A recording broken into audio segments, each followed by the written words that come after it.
नमस्कार, आत्ममंथन चैनल में आप सभी लोगों का स्वागत है। जैसा कि हम जानते हैं, पिछली कक्षा में हम शिक्षा व मनोविज्ञान में शिक्षा के आधुनिक अर्थ को पढ़ चुके हैं और अब हम लोग मनोविज्ञान के विषय में बात कर रहे हैं। तो पिछली कक्षा में हम मनोविज्ञान का जन्म कैसे हुआ इसके विषय में बात कर चुके हैं और अब मनोविज्ञान के अर्थ के रूप में कैसे परिवर्तन होते रहे इसके विषय में भी हम लोग एक टॉपिक पढ़ चुके हैं, जिसमें क्या था, आत्मा का विज्ञान। आत्मा के विज्ञान में हमने पढ़ा था कि 16वीं शताब्दी आते आते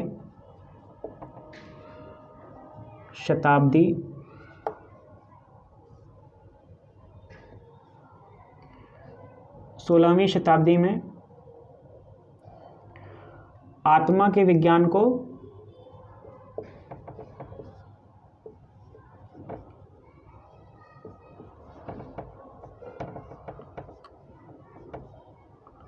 नकार दिया गया। ठीक है, 16वीं शताब्दी में आत्मा के विज्ञान को नकार दिया गया। तो इसका जन्म हम 384 से 322 मानते हैं ईसा पूर्व, है ना। तो 16वीं शताब्दी आते आते इसको नकार दिया गया और 16वीं शताब्दी में एक मनोविज्ञान की नई थ्योरी ने जन्म लिया। वो थ्योरी क्या थी? एक इटालियन जो है वैज्ञानिक थे, उनका नाम था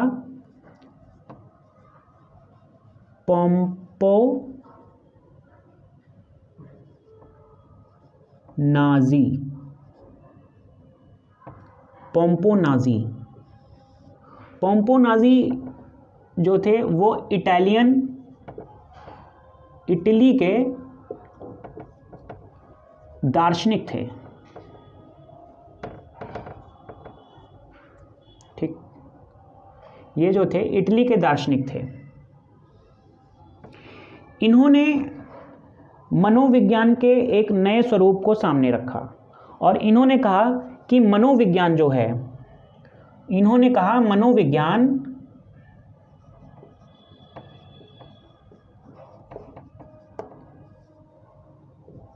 मस्तिष्क या मन का विज्ञान है। ठीक है, तो पोम्पोनाजी जो इटली के दार्शनिक थे, उन्होंने कहा कि मनोविज्ञान मस्तिष्क या मन का विज्ञान है। उस समय मस्तिष्क या मन में कोई डिफरेंस नहीं समझा जाता था। मस्तिष्क और मन एक ही चीज़ के विषय में कहते थे कि ये दोनों चीज़ें एक ही हैं। लेकिन अभी इस समय की बात करें, जो 2022 चल रहा है, यानी ये जो 21वीं शताब्दी चल रही है, इसमें मन और मस्तिष्क को दो अलग भागों में बांट कर रख दिया है और अब मन का अध्ययन अलग तरह से होता है और मस्तिष्क का अध्ययन अलग तरह से होता है। फिलहाल उस समय मस्तिष्क को ही मन कहा जाता था, तो उन्होंने कहा मनोविज्ञान मस्तिष्क या मन का विज्ञान है।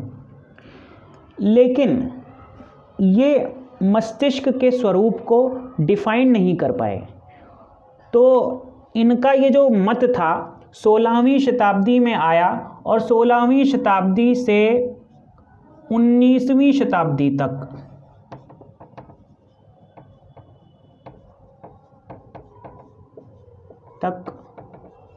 चला।